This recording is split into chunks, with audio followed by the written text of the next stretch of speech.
It's Margarita, and we are taking it back to the house of Jo Malone with violet and amber, Absolu.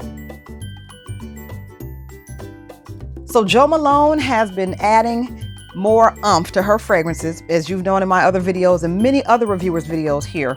The performance is usually with her fragrances, so I'm glad that she is pumping up the volume. So the violet and amber is one of the new ones from her Absolu collection.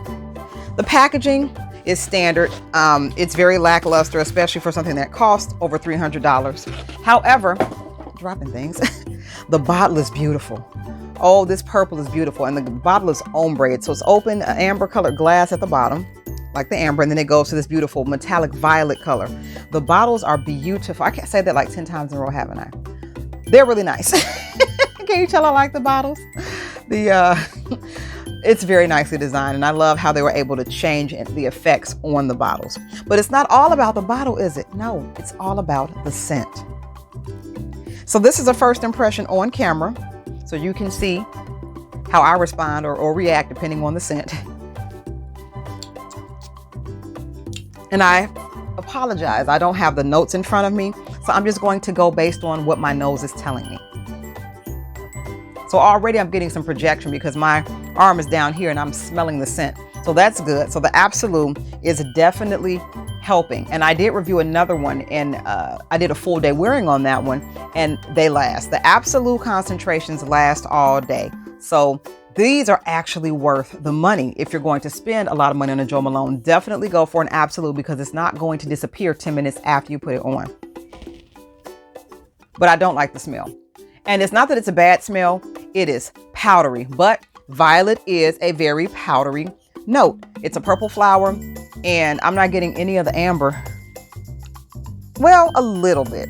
It's a very dry, dark, resinous amber. It's not a juicy, sweet amber, which is my preference, which blends well with vanilla. If it had some vanilla, and it may have some of the notes, but I just don't pick up any, I'm just getting lipstick. This smells just like lipstick. Think Lipstick On by Margiela. I think Juliet Has a Gun has a lipstick fever, and anything else that smells like lipstick or like makeup, it's very makeup-y. It smells like expensive makeup. I would not wear this, but it would be great for a home scent. As you know, Jo Malone makes some of the best candles in my opinion, so this will be great in a candle scent, but I would not want to smell like this, nor would I want to be around someone who smelled like this, only because the powderiness is just so prominent. That violet is definitely there. It is a very, very dominant note here. So much so, I cannot pick up any other notes.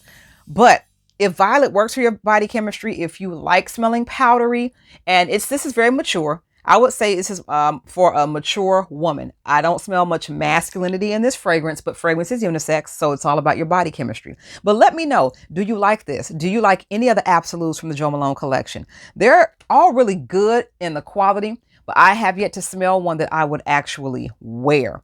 And I think if they would go less powdery, I might like it more. I don't know. But let me know in the comments. Also, if you would like to try a decant of any fragrance that I mentioned on this channel and any other fragrance that's not on this channel, if it is still in my collection, it is on my website, whistlenotes.com. And until next time, I am Margarita, and you have an awesome day. Bye.